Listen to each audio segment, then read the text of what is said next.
Let's watch paint dry to the dulcet tones of repeating note C4. Due to the strike on my account, I cannot risk doing anything controversial, so today's t-shirt will be plain white.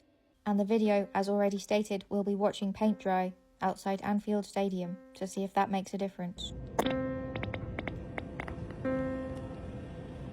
I will be painting a small plank of wood yellow. I painted the second coat of paint in a different unspecified location to see how different it would be to watch paint dry there. However, it is important to note that I did not keep track of time, nor did I apply the paint in the same thickness, so any conclusions we draw are almost bound to be wrong. Thankfully, I did not draw any conclusions. All I did was paint a plank of wood yellow in 2 coats and watch the paint dry.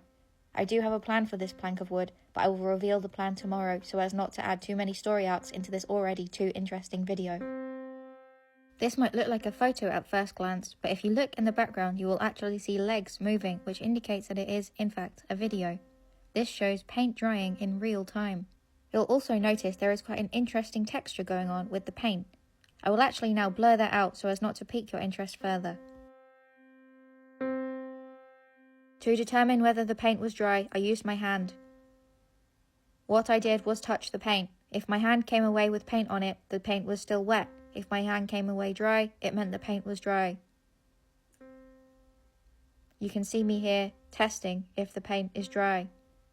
It was dry, apart from in a few places, so I waited a little bit longer. This edge was very wet as the paint was thick here and the sun was not hitting the plank on that location due to the place where the sun was in the sky. I was very careful not to get any paint on the concrete so as not to be arrested for paint putting on the concrete. I used some logic and turned the plank of wood around so that this edge would be facing the sun. Also, I also took the paint off. This is a real-time unedited video. I'm watching it with you. I could have sworn I turned the plank around. Have I even done that yet? It doesn't look like it, and the clip just ended, so maybe I didn't even do that. But the paint did all dry in the end. Then I went home and went to bed. I did not run away, as doing so may be considered unsafe.